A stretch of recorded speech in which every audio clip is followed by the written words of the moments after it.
நண்பர்களே, என்னாச்சுன்னு சொல்லி கேட்டீங்கன்னா, 6 வருஷத்துக்கு முன்னாடி ஒரு லேண்ட் ஒண்ணு வாங்குனேன். வாங்கும்போது ஆஹா! ஓஹோ! அப்படி இருக்கும், இப்படி இருக்கும். இன்னும் 10 வருஷத்துல இது வந்து சென்னைக்கே வந்து டஃப் குடுக்கும். அப்படின்ற மாரிலாம் உருட்டுனாய்ங்க.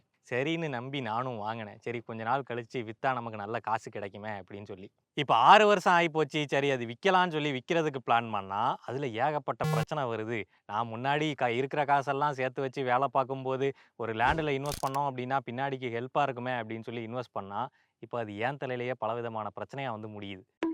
அது என்ன பிரச்சனை அப்படின்றத கடைசியில சொல்றேன். இந்த மாதிரி நீங்களும் வந்து லேண்ட் வாங்குற ஐடியாவுல இருக்கலாம். அந்த லேண்ட எப்படி சரியா பார்த்து வாங்குறது அப்படின்ற மாரி விஷயங்கள என்னோட அனுபவத்துல நான் உங்களோட ஷேர் பண்றேன். அது உங்களுக்கு ஹெல்ப்ஃபுல்லா இருக்கும் அப்படின்னு சொல்லி நினைக்கிறேன். முக்கியமான விஷயம் நீங்க தெரிஞ்சுக்க வேண்டியது, இந்த நிலம் வாங்கும்போது டிசைனா உருட்டுவாய்ங்க. அதெல்லாம் நம்பாம சரியா பார்த்து வாங்கணும். அதுக்கு இந்த வீடியோவ ஃபுல்லா பாருங்க. நம்ம ஃபியூச்சர சேஃபா வச்சுக்க எப்படி லேண்ட் வாங்குறது ரொம்ப முக்கியமோ, அதே மாரி கெரியர்ல அடுத்த லெவல் போறதுக்கு இங்கிலீஷ் பேசுறது ரொம்ப முக்கியம். திறமை இருந்தும் நமக்கு புரமோஷன்ஸ், அப்பரைசல்ஸ் இதெல்லாம் தள்ளி போகுது அப்படின்னா, நமக்கு தெளிவா இங்கிலீஷ் பேச தெரியாதனால கூட இருக்கலாம். ஸோ இந்த இங்கிலீஷ ஈஸியா தெளிவா பேசுறதுக்கு இத பாருங்க. இந்த கோர்ஸ்ல புக்ஸ், பிடிஎஃப், வீடியோஸ் அப்படின்னு சொல்லி அந்த மாரியான விஷயங்கள் அனுப்பி உங்கள படிக்க வைக்க போறது கிடையாது. ஏன்னா நீங்க மார்க் எடுக்கிறதுக்காக இத படிக்க போறதும் கிடையாது. ஸோ ஒரு இங்கிலீஷ ப்ராப்பரா பேச கத்துக்கணும் அப்படின்னா, அத நம்ம பேச்சு வழக்குல பேசி பழகுனா மட்டும் தான் கத்துக்க முடியும். ஸோ அந்த மாரி பேசி கத்துக்கிறதுக்காகவே உருவாக்கப்பட்ட கோர்ஸ் தான் இந்த சூப்பர் நோவா ஏஐ அப்படின்றது. இதுல 1000க்கும் மேற்பட்ட இங்கிலீஷ் ஆக்டிவிட்டீஸ் இருக்கு. இன்டர்வியூஸ், மேனேஜர் கால்ஸ் மாதிரியான ரியல் லைஃப் சினாரியோஸ்ல நீங்க பேசி பிராக்டிஸ் பண்ண முடியும்.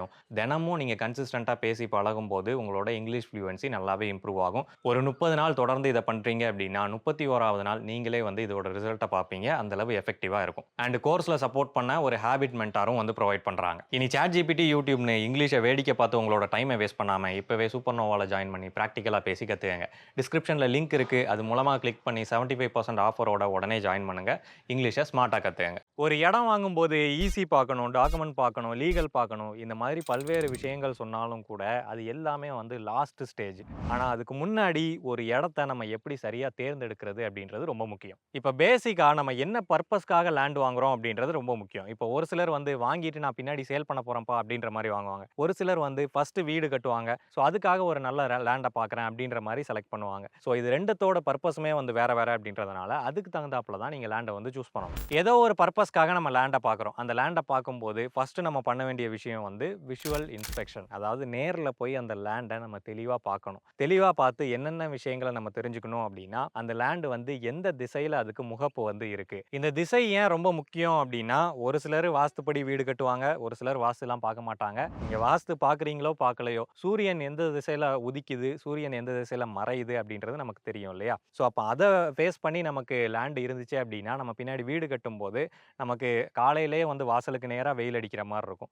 இல்ல சூரியன் மறையும்போது நம்ம வாசலுக்கு நேரா வெயில் படுற மாரி இருக்கும். அதே ஒரு சிலர் வந்து வடக்கு தெற்கா வந்து வீட வந்து கட்டுவாங்க அப்படின்றப்போ, சூரிய வெளிச்சம் உள்ள வராத மாதிரி இருக்கும். அது சில இடங்கள்ல அட்வான்டேஜாவும் இருக்கும். சூரிய வெளிச்சம் வேணும் அப்படின்னு நினைக்கிறவங்களுக்கு அது டிஸ்அட்வான்டேஜாவும் மாறுறதுக்கு வாய்ப்பு இருக்கு. அடுத்தபடியா அந்த லேண்டோட 4 பக்கமும் என்ன இருக்கு அப்படின்றத நம்ம தெரிஞ்சுக்கணும். இது எதுக்கு முக்கியம் அப்படின்னா, இப்போ 3 பக்கமும் சுத்தி மற்ற இடம் இருக்கு அப்படின்ற பட்சத்தில, ஸோ அங்கேயும் வந்து பின்னாடி வீடு கட்டுவாங்க அப்படின்றதுனால, நம்ம வீடு கட்டும்போது நமக்கு காற்றோட்டத்துக்கு வந்து முன்னாடி மட்டும் தான் இடம் இருக்கிற மாரி இருக்கும். அதே நம்ம கார்னரா இருக்கக்கூடிய பிளாட்ட வாங்கணும் அப்படின்னாலோ, இல்ல பிளாட்ல லாஸ்ட்டா நம்ம வாங்கணும் அப்படின்னாலோ, நமக்கு வந்து அந்த பின்னாடி, முன்னாடிக்கான ஆக்சஸ் வந்து கிடைக்கும். ஸோ அப்படி இருக்கிறப்போ நமக்கு காற்றோட்டத்துக்கு நல்லாருக்கும். பட் கார்னரா இருக்கும்போது நமக்கு 2 ரோடுக்கான ஆக்சஸ் கிடைக்கும். ஆனா அந்த மாரி கார்னர் பிளாட் இல்ல செப்பரேட்டா இருக்கக்கூடிய பிளாட்டுக்குலாம் வந்து ரேட்டும் கொஞ்சம் அதிகமா இருக்கும். அதையும் வந்து பார்த்துக்கிடுங்க. சரி இந்த மாரி 3 பக்கமும் அடைச்ச ஒரு இடத்த வாங்கக்கூடாதா அப்படின்னு சொல்லி கேட்டீங்கன்னா, வாங்கலாம். ஆனா வீடு கட்டும்போது நீங்க பக்கத்து இடத்துக்காரங்களோட நீங்க வந்து ஒரு விஷயத்த பேசணும். என்னன்னா மினிமம் 2 அடியாவது கேப் விட்டு வந்து நீங்க வீடு கட்டுற மாரி பேசணும். அது வந்து டிஃபால்ட்டாவே அப்ரூவல் வாங்கணும் அப்படின்னா 2 அடி கேப் இருக்கணும். ஆனா என்ன பண்ணுவாங்க அப்படின்னா 2 அடி கேப் விட்டதுக்கு அப்புறமா காம்பவுண்ட் சுவர் போட்டுருவாங்க. ஸோ அது வந்து வீட்ட அடைச்ச மாதிரி மாத்திரும். ஸோ எந்த விதமான செவுரும் இல்லாம நல்ல ஃப்ரீயா கேப் விட்டு அந்த ஸ்பேஸ நீங்க குடுத்துட்டீங்க அப்படின்னா, ஓரளவுக்கு காற்றோட்டமா இருக்கும். அடுத்த விஷயம் அந்த இடத்தோட நீள அகலம். நீங்க பெரிய இடமா வாங்குறீங்க 1500 ஸ்கொயர் ஃபீட், 2000 ஸ்கொயர் ஃபீட்லாம் வாங்குறீங்க அப்படின்ற பட்சத்தில, பின்னாடியே நீங்க அத விக்கும்போது அத 2 இடமா பிரிச்சு விக்கலாம். அப்படி விக்கணும் அப்படின்னா, உங்களுக்கு ஃப்ரண்டேஜ் வந்து நல்ல நீளமான பெரிய ஃப்ரண்டேஜ் இருந்தா தான், அத அப்படி ஈஸியா விக்க முடியும். சின்ன ஃப்ரண்டேஜ் பின்னாடி லெங்த்தா இருக்கு அப்படின்ற பட்சத்தில, அத நீங்க வாங்கி யூஸ் பண்ண போறீங்க அப்படின்னா, நீங்க தாராளமா வாங்கிக்கலாம். வாங்கிக்கலாம். இல்ல அத மொத்தமா விக்கணும் அப்படின்னா, அதுக்கு ஆள் கிடைக்கிறது கஷ்டம். ஏன்னா இடம் பெருசாகும்போது பட்ஜெட்டும் அதிகமாகும் அப்படின்றதுனால, ஸோ அதிகமான பட்ஜெட்ல வாங்குறதுக்கு ஆட்கள் கம்மி. சின்ன பட்ஜெட்டா இருந்தா டக்கு டக்குன்னு முடிஞ்சிரும். அடுத்தபடியா உங்களோட இடத்து மேல ஈபி லைன் எதுவும் போகுதா அப்படின்றத தெளிவா பார்த்துக்கங்க. சின்ன எல்டி லைனா இருந்தா பிரச்சனை கிடையாது. ஈஸியா ஈபில நீங்க எழுதி குடுத்து மாத்திரலாம். பட் அதுவும் வந்து ஒரு ப்ரொசீஜர் தான். அதே பெரிய ஹெச்டி லைன்லாம் ஓவர் ஹெட்ல போகுது அப்படின்ற பட்சத்துல, அதுக்கு கீழ ஆட்களே வந்து நடமாடுறதுக்கு அலோவ்டு கிடையாது அப்படின்ற பட்சத்துல, அந்த மாரி இடத்துல வந்து இடம் வாங்காதீங்க. அந்த மாரி இடத்துல பொதுவா அப்ரூவலும் குடுக்க மாட்டாங்க. ஆனா நான் வந்து அந்த மாரி தான் கிறுக்குத்தனமா வாங்கி மாட்டிக்கிட்டேன். அது என்னன்றத பின்னாடி சொல்றேன். அடுத்தபடியா நீர்நிலைகள். நீங்க வாங்கக்கூடிய இடத்துக்கு பின்னாடி குளமோ, கிணறோ, இல்ல ஆறோ அந்த மாரி விஷயங்கள் போகுது அப்படின்னா, நீங்க கொஞ்சம் கேர்ஃபுல்லா இடம் வாங்கணும். வீடு கட்டும்போது பில்லர் போட்டு தான் கட்டுற மாரி இருக்கும். அந்த இடம் வாங்கிட்டதுக்கு அப்புறமா கிணறு வந்து ரொம்ப பக்கத்துல இருக்கு அப்படின்னா, நீங்க தோண்டும் போதே வந்து உள்ளுக்க நீர் ஊத்து வர்றதுக்கான வாய்ப்புகள் இருக்கு. அண்ட் அதே சமயத்துல நீர்நிலைகளே எதுவும் சுத்தி இல்ல அப்படின்னா, போர் போடும்போது தண்ணி சீக்கிரம் வராது. அதையும் பார்த்துக்கிடுங்க. அண்ட் இந்த போர் போடுறது அப்படின்ற மேட்டர்ல ஒரு சில இடங்கள் வந்து பார்த்தீங்க அப்படின்னா, உயரமான இடங்களா இருக்கும். அதாவது மலை மேடு மாதிரி இடங்கள் வந்து இருக்கும். ஸோ அந்த இடத்துல போர் போட்டா தண்ணி வருமா அப்படின்றத தெளிவா தெரிஞ்சு கேட்டுக்கிட்டு அதுக்கப்புறமா இடம் வாங்குங்க. மெயினா வீடு கட்ட போறீங்க அப்படின்னா, அந்த இடத்த வாங்குறதுக்கு முன்னாடி காசு போனாலும் பரவாயில்லன்னு நீங்க அந்த இடத்துல போர் போட்டு பார்த்துட்டு அதுக்கப்புறமா அந்த இடத்த வாங்குறது பெட்டர். ஒரு சில ப்ரமோட்டர்ஸ் வந்து அலோவ் பண்றாங்க போர் போட்டு பார்க்கறதுக்கு. ஸோ அதனால போர் போட்டு பார்த்து நீங்க இடம் வாங்கிக்கலாம். அடுத்தபடியா ரோடு. ரோடு வந்து ரொம்ப ரொம்ப முக்கியமான விஷயம். நீங்க எங்க வீடு கட்டினாலும் சரி, உங்களுக்கு போக்குவரத்துக்கான ரோடு வந்து தெளிவா இல்ல அப்படின்ற பட்சத்துல, அந்த இடத்துல நீங்க லேண்ட வாங்காதீங்க. அதே மாரி ரோடுன்னா தார் ரோடு தான் போட்டிருக்கணும் அப்படின்ற அவசியம் கிடையாது. நீங்க இம்மீடியட்டா வீடு கட்ட போறீங்க அப்படின்னா, தார் ரோடு இருக்கிற மாரி பார்த்து வாங்கிக்கிறது நல்லது. ஆனா ரோடுக்கான பாதை அகலம் எவ்வளோ இருக்கு அப்படின்றத நீங்க பார்க்கணும். 33 அடி, 23 அடி அந்த மாரி அகலம் வந்து இருக்கும். ஸோ அந்த அகலத்துக்குள்ள 2 கார் போயிட்டு வர்ற மாரி ஸ்பேஸ் ப்ராப்பரா இருக்கா? அண்ட் அதே மாரி ரோடு போட்டே வந்து லேண்ட வந்து விப்பாங்க. ரோடு போட்டு விக்கிறாங்க அப்படின்ற பட்சத்துல, அதுக்கான காஸ்ட்டும் வந்து உங்களோட லேண்டோட பிரைஸ்ல தான் ஆட் ஆகும். அதையும் வந்து நீங்க பார்த்துக்கணும். ஆனா ரோடு அப்படின்றது அது வந்து கவர்மெண்ட்டுக்கு எழுதி குடுத்துருவாங்க. அத பிரைவேட்டா எதுவும் மெயின்டெயின் பண்ண முடியாது. ஸோ ஸ்டார்ட்டிங்ல ரோடு இருக்கலாம். அதுக்கப்புறமா வந்துட்டு அந்த ரோடு வந்து டேமேஜ் ஆகுறதுக்கு வாய்ப்பு இருக்கு. அத கவர்மெண்ட் தான் மெயின்டெயின் பண்ணணும். ஸோ அதனால ஸ்டார்ட்டிங்ல ரோடு நல்லா இருக்கு. எப்போதுமே அதே மாதிரி இருக்கும் அப்படின்னு சொல்லி நீங்க எதிர்பார்க்க கூடாது. நீங்க வாங்க போற லேண்டு உங்களுக்கு பிடிச்ச மாரி இருக்கா அப்படின்றத பாருங்க. ஒரு மொட்டை நிலத்துல என்னத்தப்பா நாங்க பிடிச்ச மாரி பார்க்குறது அப்படின்னு சொல்லி கேட்டீங்கன்னா, அப்படி கிடையாது. இப்போ நீங்க அந்த இடத்துல வீடு கட்ட போறீங்க அப்படின்னா, நெறைய பேர் வேலை பார்க்குற இடத்துக்கு பக்கத்துல வீடு கட்டணும் அப்படின்ற மாரி பிளான் பண்ணியிருப்பீங்க. ஸோ அதுக்கு போயிட்டு வர்றதுக்கு உங்களுக்கு போதுமான ஃபெசிலிட்டி இருக்கா? பக்கத்திலேயே குழந்தைகளுக்கான ஸ்கூல் இருக்கா? ஹாஸ்பிட்டல் இருக்கா? ஒரு கிராசரி கடை பக்கத்துல இருக்குதா? அந்த மாரி விஷயங்கள்லாம் பார்த்துட்டு, இல்ல அதுக்கான ஆக்சஸபிள் ஈஸியா போற மாரி ரோடு ஃபெசிலிட்டி இருக்கான்னு பார்த்துட்டு, அந்த இடத்துல வாங்குறது பெட்டர். அண்ட் வீடு கட்டுறதுக்காக வாங்கும்போது நீங்க டிடிசிபி அப்ரூவலோட இருக்கிற மாரி லேண்ட் வாங்கிக்கிறது பெட்டர். ஏன்னா அந்த அப்ரூவல் அப்படின்றது ஒரு பெரிய விஷயம். அத நான் பின்னாடியே எக்ஸ்பிளைன் பண்றேன். அண்ட் நீங்க இன்வெஸ்ட்மென்ட்க்காக இடம் வாங்குறீங்க அப்படின்னா, அதாவது வாங்கி போட்டுட்டு பின்னாடி விக்கிற மாரி இடம் வாங்குறீங்க அப்படின்ற பட்சத்துல, நல்லா டெவலப் ஆயிருக்கக்கூடிய இடத்துல வாங்காதீங்க. என்ன ரீசன் அப்படின்னா, அங்க அவ்வளவு ஈஸியா ரேட் வந்து சடனா ஹைக்கும் ஆகாது. அண்ட் அதே மாதிரி இனிஷியல் காஸ்ட் அதுக்காக போடக்கூடிய காசும் வந்து அதிகமா குடுக்குற மாரி இருக்கும். அதே கொஞ்சம் தள்ளி வாங்குறீங்க அப்படின்ற பட்சத்துல உங்களுக்கு ரேட் கம்மியாகும். நீங்க எங்க வாங்குனாலும் சரி அப்ரூவ்டு லேண்டே வாங்குங்க. ஏன்னா அதுதான் பின்னாடி ரேட் ஈஸியா இன்கிரீஸும் ஆகும். அண்ட் இன்வெஸ்ட்மென்ட்க்காக வாங்க போறேன் அப்படின்னு சொல்லிட்டு தோப்பு, விவசாய நிலம் இந்த மாரி வாங்கி மாட்டிக்காதீங்க. ஏன்னா, அதை அவ்வளவு ஈஸியா நீங்க வந்து பிளாட்டா கன்வெர்ட் பண்ண முடியாது. ப்ராப்பரா பிளாட் போட்டு டிடிசிபி அப்ரூவலோட கம்மியான இடங்கள் உள்ளுக்க தள்ளி கூட கிடக்கும். அத கம்மியான பட்ஜெட்ல நீங்க வாங்கி போட்டீங்க அப்படின்னா, அது எப்படி பார்த்தாலும் ரேட் வந்து இன்கிரீஸ் ஆகும். அண்ட் இந்த பச்சை பசேல் பைத்தியங்கள் நெறைய பேர் இருக்காங்க. அதாவது பாருங்க அந்த இடத்த பாருங்க எவ்வளவு பச்சை பசேல்னு இருக்கு. அருமையா இருக்கு. அதுக்கு பக்கத்துல இருக்கு, இதுக்கு பக்கத்துல இருக்கு, கிணறு இருக்கு. அந்த மாரிலாம் வந்து சேல் பண்ணுவாங்க. அது வந்து யாருக்கு செட் ஆகும் அப்படின்னா, வெளிநாட்டுல வந்து ஐடி கம்பெனில வேலை பார்த்துட்டு இருப்பாரு. அவரு எப்பயாவது வருஷத்துக்கு 1, 2 தடவ வந்துட்டு போய் என்ஜாய் பண்றதுக்காக அந்த மாரி ஒரு இடத்த வந்து வாங்கி வச்சிருப்பாரு. ஒரு ஆள் போட்டு அந்த தோப்பையோ, இல்ல விவசாய நிலத்தையோ வந்து நீங்க சரியா மெயின்டெயின் பண்றீங்க அப்படின்ற பட்சத்துல, அந்த மாரி இடத்த வாங்கி நீங்க அழகா மெயின்டெயின் பண்ணி, இந்த மாரி டெம்பரவரியா ட்ரிப் அடிச்சுட்டு போகலாம். அண்ட் இந்த மாரி வெளியில இருந்து வந்து நீங்க தோட்டம், விவசாய நிலம் இந்த மாரி விஷயங்கள வாங்கும்போது, அந்த ஊரோட அக்ரிகல்ச்சரல் சைக்கிள வந்து நீங்க டிஸ்டர்ப் பண்றீங்க. அதாவது ஒரு தோப்பு இருக்கு. அதுல இருந்து 10,000 தேங்காய் ரெகுலரா வந்து வெளியில போய்க்கிட்டே இருக்கு அப்படின்னா, அவருக்கு ஏதோ பிசினஸ்ல லாஸ் வரலாம் அப்படின்ற பட்சத்துல அத சேல் பண்றாரு. ஸோ சேல் பண்ணும்போது அத வாங்குறவங்க வந்து இந்த மாரி வெளிநாட்டுல இருக்கக்கூடிய ஐடி கம்பெனில வேலை பார்க்குற ஒருத்தர் அவரோட என்டர்டெயின்மென்ட்க்காக அந்த நிலத்த வாங்குறாரு அப்படின்னா, அங்க புரொடியூஸ் ஆகக்கூடிய அந்த 10,000 தேங்காவ அவர் ப்ராப்பரா மெயின்டெயின் பண்ணி வெளியில குடுக்க முடியுமா அப்படின்னு சொல்லி கேட்டீங்கன்னா முடியாது. அவர் எங்கேயோ உட்கார்ந்திருப்பாரு. சும்மா இங்க ஒரு ஆள போட்டு சும்மா டெம்பரவரியா வந்து மெயின்டெயின் பண்ணிட்டு இருப்பாரு. ஸோ அப்ப அங்க இருந்து புரொடியூஸ் ஆகக்கூடிய அந்த 10,000 தேங்காய் வந்து அங்க ஷார்டேஜ் ஆகுது. ஸோ அந்த மாரி எல்லா ஊர்லயும் எல்லாருமே இந்த மாரி வெளியில இருந்து வர்றவங்க வாங்குனீங்க அப்படின்னா, அந்த ஊரோட விவசாயம் வந்து பாதிக்கப்படும். ஸோ கூடுமான அளவு விவசாய நிலங்களையும் சரி, தோப்புகளையும் சரி, அங்க லோக்கல்ல இருக்கிறவங்களே வாங்கி அத பராமரிச்சு, அந்த அக்ரிகல்ச்சர் சைக்கிள வந்து மெயின்டெயின் பண்ணணும். அப்பதான் வந்து நம்மளால அந்த சஸ்டைனபிளா கம்ஃபர்டபுளாக வாழ முடியும். அடுத்த விஷயம் வந்து லேண்டோட ரேட். இந்த லேண்டோட ரேட்டில் ஏகப்பட்ட குளறுபடிகள் வந்து நடக்கும். பட் நீங்கள் பேசிக்காக பண்ண வேண்டியது என்ன அப்படின்னு சொல்லி கேட்டிங்கன்னா, இந்த லேண்ட் ரேட்டில் 2 விதமான வேல்யூ இருக்குது. ஒன்று வந்து கைட்லைன் வேல்யூ. இந்த கைட்லைன் வேல்யூ அப்படின்றது கவர்மெண்ட் ஃபிக்ஸ் பண்ணக்கூடியது. அதாவது அந்த ஏரியாவில் அந்த லேண்டு வந்து இவ்வளவு ரேட்டுக்கு தான் போகும் அப்படின்னு சொல்லி கவர்மெண்ட் வந்து ஒரு கைட்லைன் வேல்யூ கொடுக்குது. ஸோ அது மினிமம் வேல்யூவாக இருக்கும். ஸோ இதுல இருந்து மார்க்கெட் வேல்யூ அப்படின்றது மாறுபடும். மார்க்கெட் வேல்யூ அப்படின்றது கைட்லைன் வேல்யூ 10 லட்சம் இருக்கு அப்படின்னா மார்க்கெட் வேல்யூ 12 லட்சமாகவும் இருக்க வாய்ப்பு இருக்கு, 15ஆகவும் இருக்க வாய்ப்பு இருக்கு, 20ஆகவும் இருக்க வாய்ப்பு இருக்கு. அது எந்த ஏரியாவில் இருக்கோ அதுக்கு தகுந்தாப்புல. இந்த மார்க்கெட் வேல்யூவை தெரிஞ்சுக்கிறதுக்கு நம்ம விசாரிச்சாதான் நமக்கு தெரியும். ஒன்று வந்து நம்ம புரோக்கர்ஸ்ட 2-3 புரோக்கர்ஸ்ட விசாரிக்கணும். இன்னொன்று வந்து அங்கே ஆல்ரெடி லேண்டு வச்சிருப்பாங்க இல்லையா, அவங்க யாராவது தெரியும் அப்படின்னா அவங்க மூலமா நம்ம விசாரிச்சு பார்க்கலாம். இல்லை அந்த இடத்துல ரீசெண்டாக ஏதாவது ஒரு லேண்டு வந்து ரெஜிஸ்டர் ஆயிருக்கும். ஸோ அந்த ரெஜிஸ்டர் ஆயிருக்கிறது யார் பேரில் ரெஜிஸ்டர் ஆயிருக்கு, அந்த ஓனரோட கான்டாக்ட் நம்பர் கிடைச்சது அப்படின்னா அவங்கள்ட்ட கால் பண்ணி நீங்கள் எவ்வளோக்கு வாங்குனீங்க அப்படின்ற மாதிரி டீட்டெயில்ஸை நம்ம கலெக்ட் பண்ணலாம். ஆனால் அதோட மட்டுமே பிரச்சனை முடிஞ்சிடுறது கிடையாது. இதுக்கு இடையில வரக்கூடிய மீடியேட்டர்ஸ் தான் வந்து புரோக்கர்ஸ். புரோக்கர்ஸ் அப்படின்னா எல்லாருமே வந்து கெட்டவங்க அப்படின்னு சொல்லி நம்ம சொல்லிட முடியாது. நல்லவங்களும் இருப்பாங்க, கெட்டவங்களும் இருப்பாங்க. பட் அதை கண்டுபிடிக்கிறது நம்மளோட வேலை கிடையாது. நம்ம புரோக்கர்ஸ்ட்ட ஒரு விஷயத்த தெளிவாக பேசிடணும். இப்போ நமக்கு ஒரு லேண்டு முடிச்சு கொடுக்குறாங்க அப்படின்னா அவங்களுக்கு 2%, 3% அந்த மாதிரி கமிஷன்ஸ் வந்து கேட்பாங்க. ஸோ அவங்களோட கமிஷனை நம்ம கரெக்டாக கொடுத்துட்டோம் அப்படின்னா அவங்க வந்து நம்மளை டைரெக்டாக லேண்டு ஓனரோட மீட் பண்ண வச்சிருவாங்க. ஸோ நம்ம லேண்டு ஓனர்ட்டே வந்து அந்த ரேட்டை பேசி முடிச்சுக்கலாம்.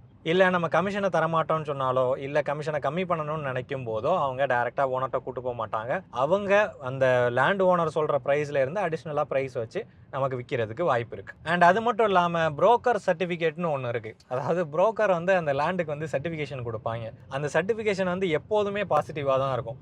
அந்த லேண்டில் என்ன பிரச்சனை இருந்தாலும் சரி, நான் அனுபவத்தில் சொல்கிறேன், நான் யாரையும் குறை சொல்லணும்னு சொல்லலை. என்னோட அனுபவத்தில் நான் பார்த்த புரோக்கர்ஸ் எல்லாமே வந்து அவங்க காட்டின லேண்டு எல்லாமே வந்து பாசிட்டிவ் சர்டிஃபிகேட் தான் கொடுப்பாங்க. எப்படி அவங்களுக்கு மட்டும் அவ்வளோ பாசிட்டிவான விஷயங்கள்லாம் கிடைக்குதுன்னு தெரியல. அந்த பாசிட்டிவிட்டி தான் நமக்கு வரமாட்டேங்குது, அதுதான் பிரச்சனை.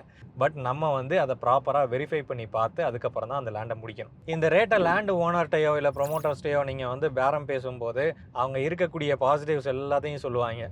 பட் நம்ம வந்து நம்ம வாங்க போகிற இடத்துல நம்ம ஃபைனலாக பார்த்து இந்த இடம் ஓகே அப்படின்னு சொல்லி முடிவு பண்ணியிருப்போம் இல்லையா, அந்த இடத்துல என்னென்ன பிரச்சனைகளை நம்ம ஹைலைட் பண்ணி சொல்லலாம் அப்படின்ற மாதிரி ஒரு சில பாயிண்ட்ஸை வந்து நம்ம நோட் பண்ணிட்டு போகணும். நோட் பண்ணிட்டு போயிட்டு அதை பெரிய விஷயமா பேசி ஸோ இந்த பிரச்சனைகள்லாம் இருக்குது, கொஞ்சம் ரேட்டை கம்மி பண்ணி கொடுங்க அப்படின்ற மாதிரி நமக்கு ஏற்ற விலைக்கு வந்து நம்ம பேரம் பேசலாம். இப்போ நம்ம பார்த்த ஒரு சில லேண்டையும் அதில் இருந்த ஒரு சில பிரச்சனைகளையும் வந்து உங்களுக்கு நான் காமிக்கிறேன். ஸோ அதிலேருந்து நீங்கள் வாங்கும்போது உங்களுக்கு செலக்ட் பண்ணுறதுக்கு அது கொஞ்சம் யூஸ்ஃபுல்லாக இருக்கும்.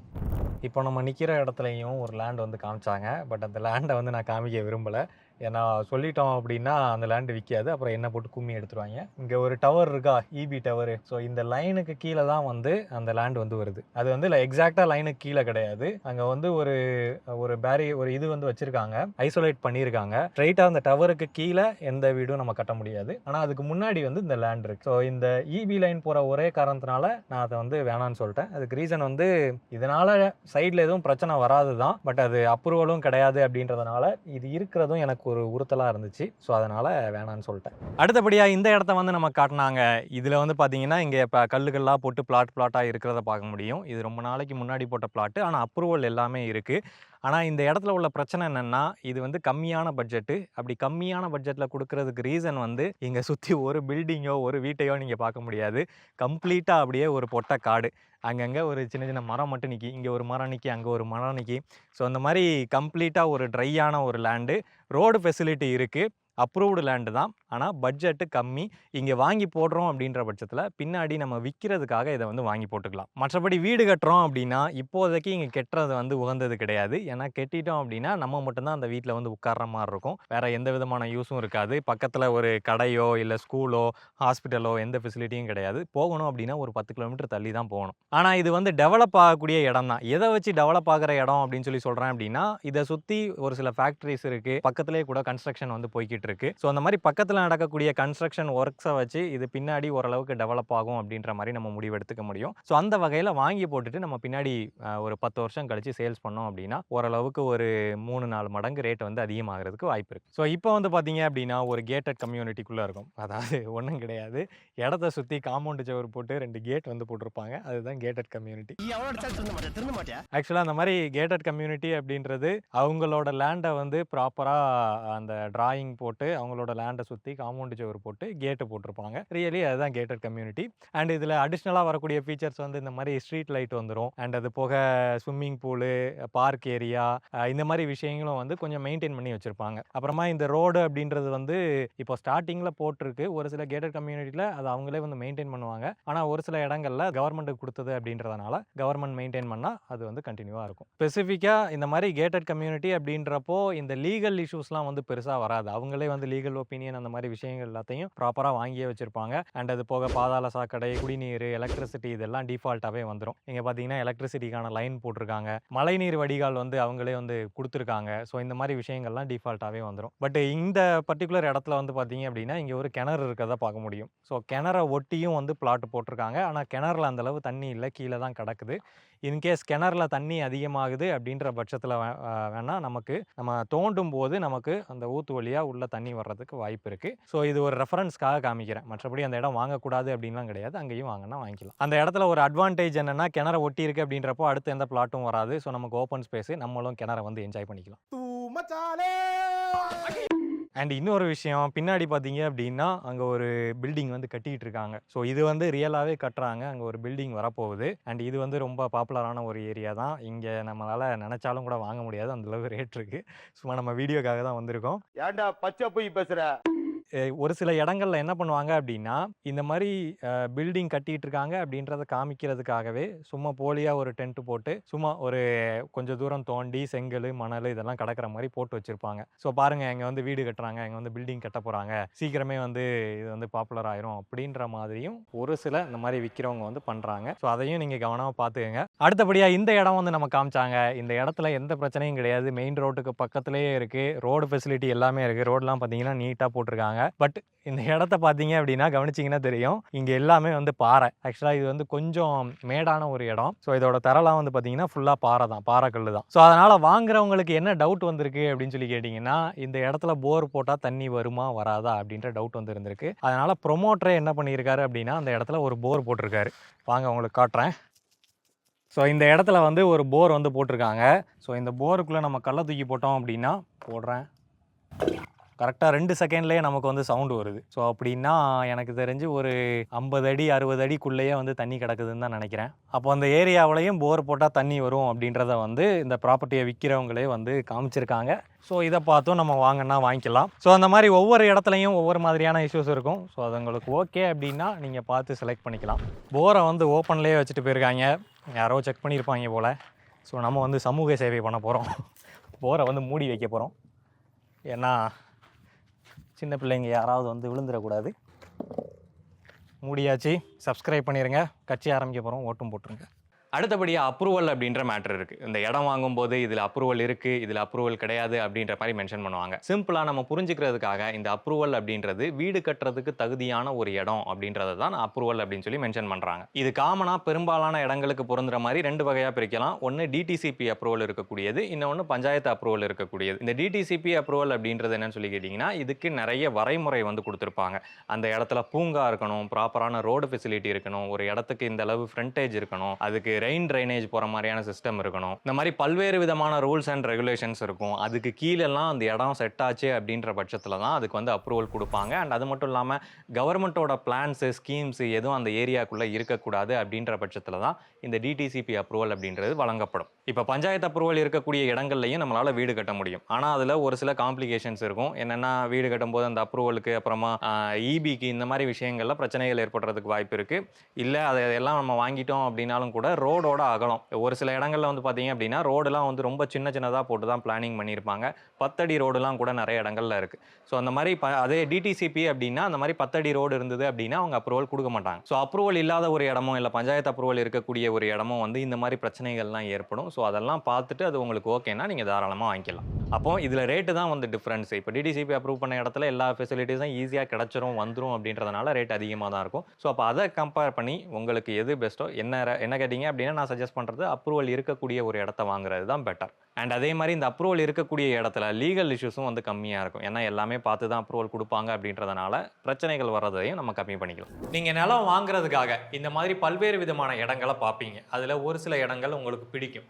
அப்படி பிடிச்ச நிலத்துல நீங்க அதை ஃபைனலா முடிக்கலாம் அப்படின்ற ஸ்டேஜுக்கு போகும்போது அதுக்கு முன்னாடி நீங்க பண்ணக்கூடிய விஷயம் தான் இந்த டாக்குமெண்ட் வெரிஃபிகேஷன் அப்படின்றது. அந்த இடத்த வச்சிருக்கிறவங்க அந்த இடத்தோட டாக்குமெண்ட்டை இந்த மாதிரியான ஒரு ஜெராக்ஸ் காப்பியா நமக்கு வந்து கொடுப்பாங்க. ஸோ அந்த டாக்குமெண்ட்டை வச்சு தான் நம்ம வெரிஃபை பண்ண முடியும் அந்த இடம் யார் பேர்ல இருக்கு, எந்தெந்த மாதிரி அது மாறி வந்திருக்கு அப்படின்றது எல்லாத்தையும் டீட்டெயிலாக பார்க்கலாம். ஸோ இதை நீங்க சிம்பிளா தெரிஞ்சுக்கணும் அப்படின்னா அவங்க கொடுத்த அந்த ஜெராக்ஸ் காப்பியை ஒரு நல்ல அட்வொகேட்டிட்ட போயிட்டு அந்த ஜெராக்ஸ் காப்பியை கொடுத்து ஒரு லீகல் ஒப்பீனியன் வாங்குங்க. இந்த லீகல் ஒப்பீனியன்ல என்னென்ன மாதிரியான டீட்டெயில் இருக்கும் அப்படின்னு சொல்லி பார்த்தீங்கன்னா, அந்த இடத்தோட விவரம், அந்த இடம் என்ன மாதிரியான இடம், அதை சுற்றி எந்த மாதிரியான இடங்கள் இருக்கு, அதோட எல்கைகள் என்னென்ன, இந்த மாதிரியான விஷயங்கள் குறிப்பிட்டிருக்கும். அடுத்து லிஸ்ட் ஆஃப் டாக்குமெண்ட்ஸ், அதாவது ஆரம்பத்தில் எங்கே ஃபர்ஸ்ட் டாக்குமெண்ட் ஆயிருக்கு, அதோட மூலப்பத்திரத்துல இருந்து கடைசியா நமக்கு ஃபைனலா கிடைக்கக்கூடிய இல்ல லாஸ்டா அந்த லேண்டை வச்சிருக்கிறவரோட பத்திரம் வரைக்கும் எல்லாத்தோட டாக்குமெண்ட் டீடைல்ஸும் வந்து கொடுத்துருப்பாங்க வரிசையா. ஸோ இதுல பாத்தீங்கன்னா கிட்டத்தட்ட 8 டாக்குமெண்ட் டீடைல் வரைக்கும் இங்க மென்ஷன் பண்ணியிருக்காங்க. அடுத்தபடியா ட்ரேசிங் ஆஃப் டைட்டில், கடைசியா அந்த லேண்டை வச்சிருக்கிறவர் வந்து அப்ரூவல் வாங்கி டிடிசிபி அப்ரூவ்டோட அந்த டாக்குமெண்ட் வந்து வச்சிருக்கிறதுக்கு வாய்ப்பு இருக்கு. பட் அதுக்கு முன்னாடி அந்த லேண்ட் வந்து என்னவா இருந்தது, தோப்பா இருந்ததா, விவசாய நிலமா இருந்ததா, எதனால அதுல இருந்து இது வந்து பிளாட்டா மாதிரி இந்த மாதிரி பிளாட் போட்டு விற்கிறாங்க அப்படின்ற மாதிரி ஆரம்பத்திலேருந்து இறுதி வரைக்கும் அந்த லேண்டை வந்து ட்ரேஸ் பண்ணுவாங்க. அதை ட்ரேஸ் பண்ணுறது அந்த டாக்குமெண்ட் மூலமாக தான் ட்ரேஸ் பண்ணுவாங்க. அப்படி ட்ரேஸ் பண்ணி அந்த லேண்டு என்னவா டிரான்ஸ்ஃபார்ம் ஆயிருக்கு அப்படின்ற கம்ப்ளீட் டீட்டெயிலை வந்து ஒரு பெரிய பேராகிராஃபாக கொடுத்துருப்பாங்க.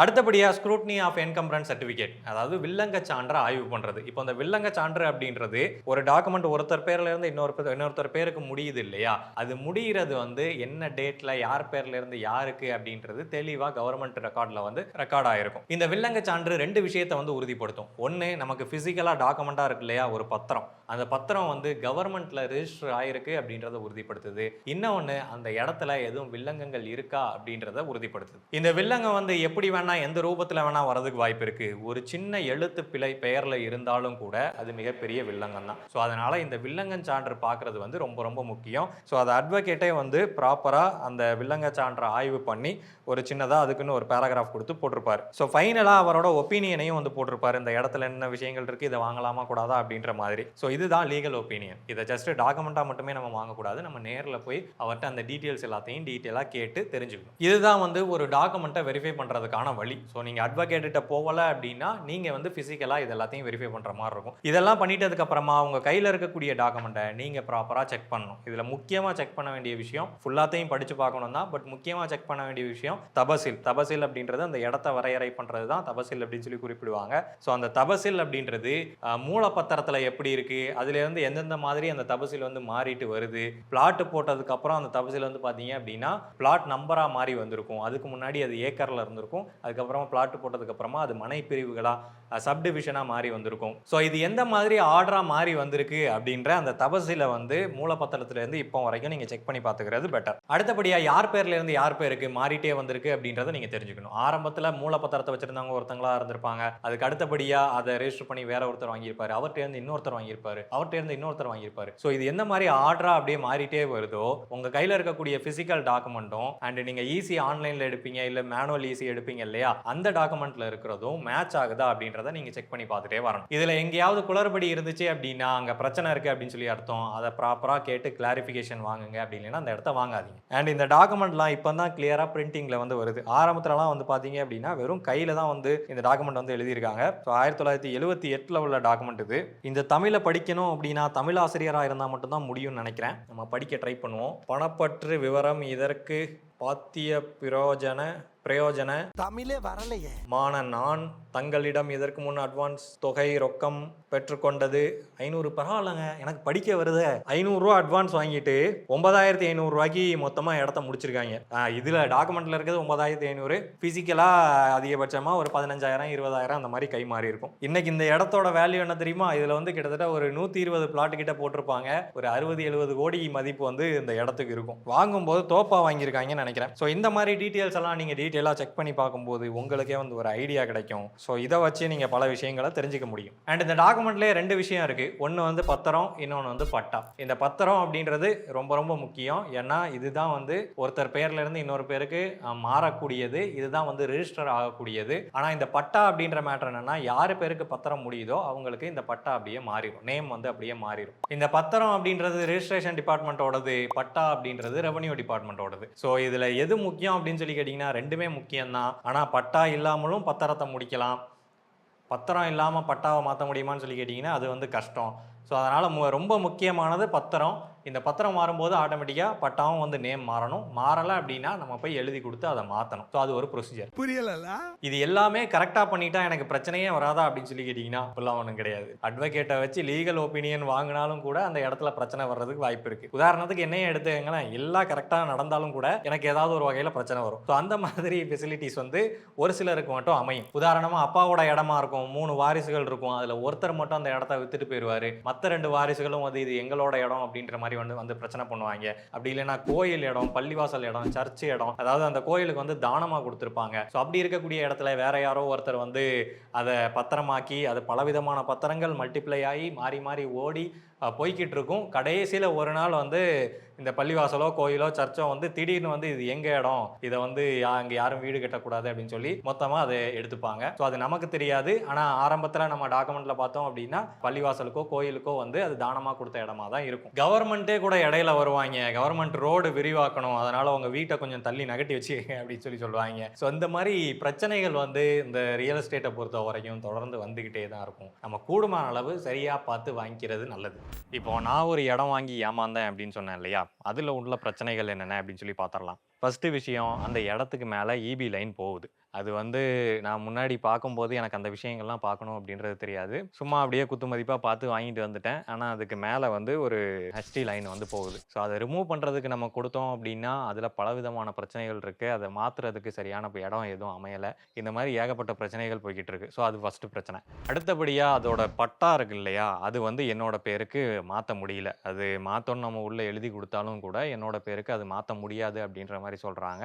அது இன்னொரு பிரச்சனை. அதுக்கு காரணம் அது வேற மாதிரியான ஒரு லேண்டு அப்படின்றதுனால அதுக்கு பட்டா அவ்வளோ ஈஸியாக மாற்ற முடியாது. அடுத்த பிரச்சனை, அது கொடுத்துருக்கக்கூடிய தெரு இருக்கு இல்லையா, அதோட நீளம் வந்து ரொம்ப கம்மி. அதிகபட்சமாக ஒரு 10 அடி 15 அடி அந்த மாதிரி தான் நீளம் வரும். ரொம்ப ஒன்றும் வைடான தெரு ஒன்றும் கிடையாது.